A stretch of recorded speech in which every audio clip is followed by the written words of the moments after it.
नमस्कार, मैं हूं साक्षी सिंह। स्वागत करती हूं आप सबका हमारे चैनल जीएसटी सुविधा केंद्र में, जहां हम बात करेंगे ईपीएफ खाते से पैसे निकालने के लिए प्रावधान की और इस पर टीडीएस कितना कम हुआ है उसकी।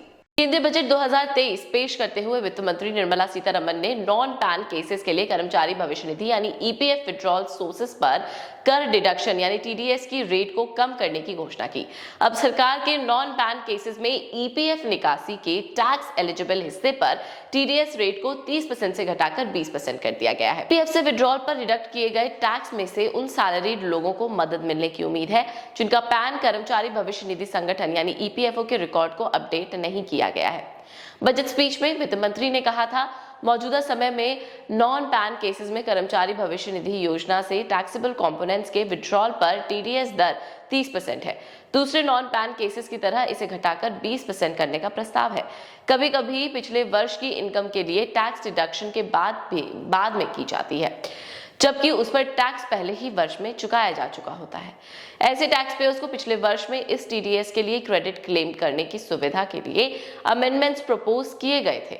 अब अगर रेसिपिएंट एक नॉन फाइलर है, यानी जिसने पिछले वर्ष की अपनी इनकम की रिटर्न शो नहीं की और टीडीएस और टीसीएस की कुल राशि 50,000 रुपए या उससे अधिक है, तो हाई टीडीएस या टीसीएस रेट लागू होती है। अब ऐसे व्यक्ति को बाहर यानी एक्सक्लूडेड करने का प्रस्ताव रखा गया है, जिसे ऐसे पिछले वर्ष के लिए इनकम की डिटेल्स शो करने की जरूरत नहीं है और जिसे सरकार द्वारा नोटिफाई किया गया है। एक बार जब ईपीएफओ द्वारा टीडीएस काट लिया जाता है तो करदाता को एक सर्टिफिकेट जारी किया जाता है। अगर कोई हो तो रिफंड क्लेम करने के लिए तो इनकम टैक्स रिटर्न यानी आईटीआर दाखिल करते समय इस टीडीएस सर्टिफिकेट को डिपॉजिट करने की जरूरत होती है।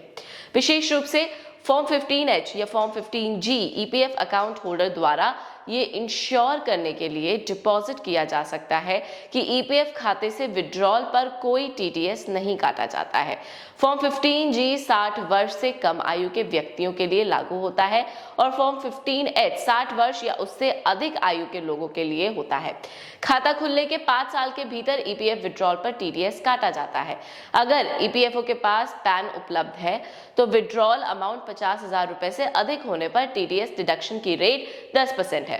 हालांकि ऐसे विड्रॉल्स के लिए जहां पैन उपलब्ध नहीं होता या पीएफ खाते से जुड़ा हुआ था, टीडीएस दर 30% थी, जिसे अब घटाकर 20% कर दिया गया है। अगर आप अपने ईपीएफ खाते से अमाउंट निकालने की योजना बना रहे हैं और अगर अकाउंट पैन से जुड़ा नहीं है, तो आपको 1 अप्रैल 2023 तक इंतजार करना होगा, जब नए वित्तीय वर्ष में नए प्रावधान यानी प्रोविजंस लागू होंगे। फिलहाल आज की रिपोर्ट में इतना ही। विदा लेते हैं आपसे और लेटेस्ट अपडेट्स के लिए सब्सक्राइब कीजिए हमारा चैनल और लाइक और शेयर कीजिए इस वीडियो को और मेंशन कीजिए अपने डाउट्स या कॉल कीजिए जीएसटी सुविधा केंद्र के टोल फ्री नंबर पर। नमस्कार।